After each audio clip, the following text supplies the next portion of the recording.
তোর শুভেন্দু টাইম নাই। কোন শুভেন্দু মাদার চোদ? তোর শুভেন্দুকে গোনার টাইম নাই? কোন শুভেন্দু? পিঠের চামড়া তুলে ফেলব।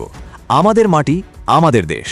ঠিক এভাবেই সীমান্তে দাঁড়িয়ে আঙুল উঁচিয়ে ভারতের সীমান্তরক্ষী বাহিনী বিএসএফের চোখের ওপর চোখ রেখে ধমকে কোণঠাসা করে দিয়েছেন এক অসম সাহসী বাংলাদেশি যুবক। নিজ দেশের পবিত্র মাটি রক্ষায় তার এই অকুতভয় হুঙ্কার ভারতীয় বাহিনীর বুকে রীতিমতো কাঁপন ধরিয়ে দিয়েছে।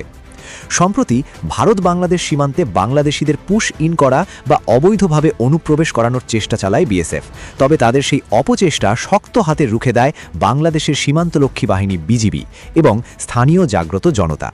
প্রতিরোধ গড়ে তোলার সেই উত্তেজনাকার মুহূর্তেই ওই যুবক সাহসিকতার সর্বোচ্চ নজির দেখিয়ে বিএসএফ সদস্যদের দিকে তেড়ে যান এবং কড়া ভাষায় জবাব দেন, কোনো বাংলাদেশের লোক ঢুকতে পারবে না। আমাদের মাটি, আমাদের দেশ, আমাদের বাংলাদেশ। আমাদের বাংলাদেশের লোক আমাদের বাংলাদেশে থাকবে। রাষ্ট্রবিজ্ঞানের তাত্ত্বিক ও ভূ রাজনৈতিক পরিভাষায় এই সাহসী প্রতিরোধকে বলা যায় territorial integrity and popular sovereignty, যার সহজ বাংলা অনুবাদ হল আঞ্চলিক অখণ্ডতা এবং জনগণের সার্বভৌমত্ব। অর্থাৎ রাষ্ট্রীয় সীমানা রক্ষায় কেবল মানবিক শক্তিই নয়, জনগণের স্বতঃস্ফূর্ত প্রতিরোধই হল আসল সার্বভৌমত্ব। স্থানীয়দের অভিযোগ, বিএসএফ প্রায়ই অবৈধ অনুপ্রবেশের চেষ্টা চালানোর পাশাপাশি সীমানা দখলের অপচেষ্টা করে। এমনকি বিনা কারণে নিরীহ বাংলাদেশিদের ওপর গুলি চালানো ও হত্যার মতো গুরুতর অভিযোগও রয়েছে তাদের বিরুদ্ধে। বিএসএফের এমন ধারাবাহিক উগ্রতা ও আগ্রাসী আচরণের কারণেই সীমান্তে দীর্ঘদিন ধরে এক চরম অস্থিতিশীল অবস্থা বিরাজ করছে।